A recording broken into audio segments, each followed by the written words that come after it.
Hi mga mamshies! For today's video, we have a tutorial on how to use Pony Bear 4-in-1 food processor. Gagawa po tayo ng carrot puree for my baby. I have small, medium carrots. Ayan po, nabalatan na po natin. And isi-slice po natin siya like a french fries. Pahaba and maninipis.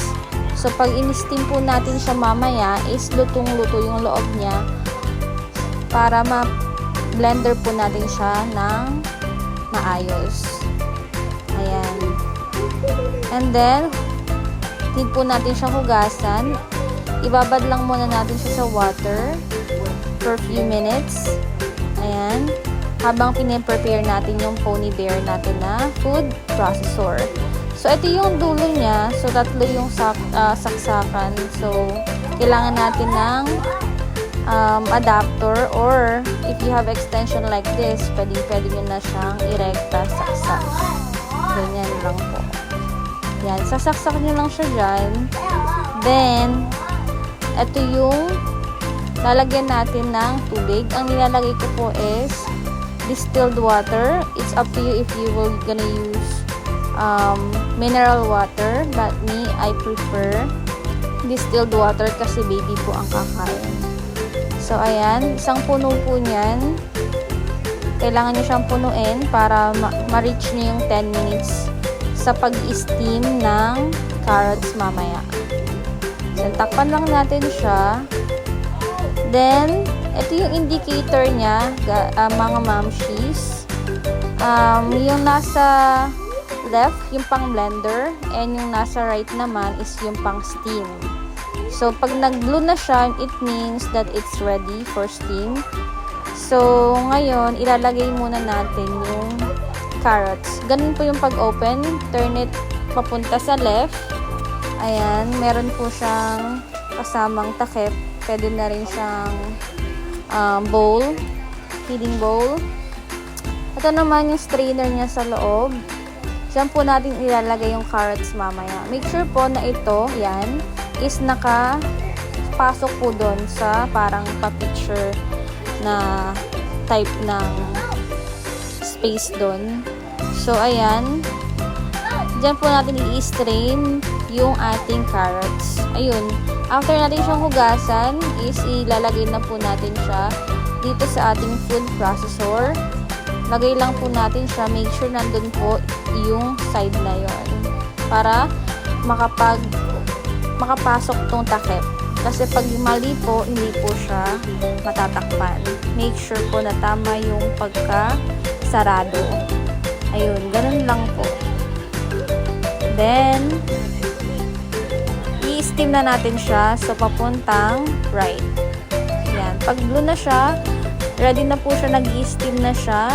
And maluluto yung carrots within 10 minutes. After, kusa siyang mamamatay yung lights pag tapos na po natin siyang i-steam. So, mag-wait-wait lang tayo hanggang matapos and mamatay itong ilaw. It will gonna turn off automatically. And, wait-wait lang tayo matapos yung pag-steam. Makikita nyo ngayon may mga usok-usok na siya kasi mainit na siya as in. So, please be careful kasi mainit po siya. So, ayan lang. Wait lang tayo for the next 10 minutes. Makikita nyo later. Ayan, mas malakas na yung usok niya kasi super init na niya. Naluluto na talaga yung carrots sa loob ng steamer. Then later on, once okay na yung carrots, pwede na po natin siyang i-blend.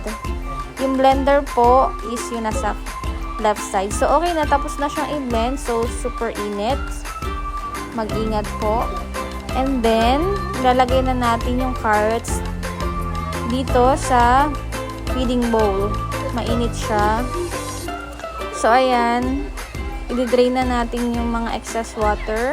Andyan muna siya. And then, itatapon natin yung water kasi yun yung nagamit for steam kanina. So, itatapon natin to. Ayan, ganun po magtanggal. Ayan yung itatapon natin siya. Sobrang init niya. Ayan po yun. After maitapon, pwede na pong ibalik sa ating food processor. Ilak lang pag ganun. And ibalik na natin yung carrots. Carrots na lang, huwag niyo na isasama yung pang drain ng food. So ayan, lagay na natin lahat ng carrots dyan. And malambot na siya, super lambot na niya. So ready na po siya for blender.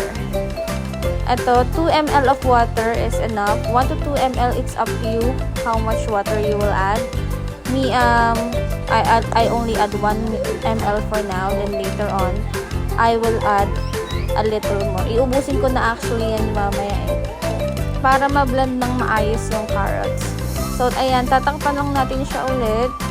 Then, i-switch na natin siya sa left, which is for blender. Ayan, umiikot na siya. It's very easy to use. 4-in-1 na siya. Pwede siya pang init, pang blender. And it's very healthy kasi nandyan pa rin yung nutrients ng mga vegetable na gagawin yung puree. So, ayan po yung kinalabasan. So, I will add a bit of water. Yung natira kanina sa 2 ml. So, tatakpan natin siya ulit para ma-blend ng maayos. So, again, excuse my nails lang po kasi nagbalat tayo ng tortang talong. Nag-ihaw ako kanina so medyo madumi.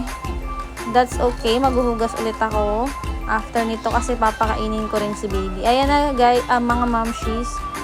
Ayan ang itsura ng ating carrot puree. So, very smooth na siya. And magugustuhan talaga ni baby. And I've been trying this several times na. Gustong-gusto niya yung mga puree na ginagawa natin. So, I have tried potato, now carrots, pumpkin, iba't ibang vegetable na rin yung try ko. So, gustong-gusto talaga ni baby. Ayan. I-blend pa natin para super smooth yung kalalabasan. Then, ito na yung ating finished product. Ito na yung result ng ating carrot puree. Ayan. Salin lang natin siya sa feeding bowl ni baby.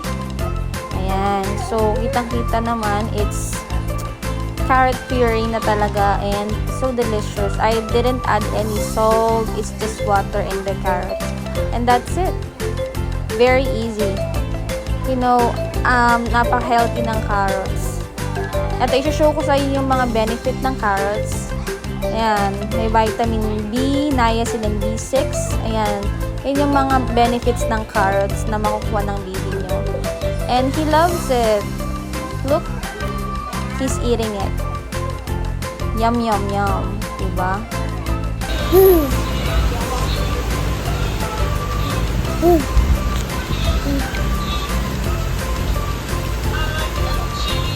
And I think that's it. Don't forget to subscribe to my channel, like this video, share, and leave a comment.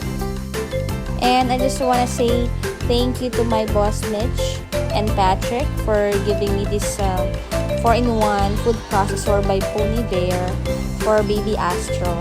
Thank you so much and see you guys on my next video. Bye!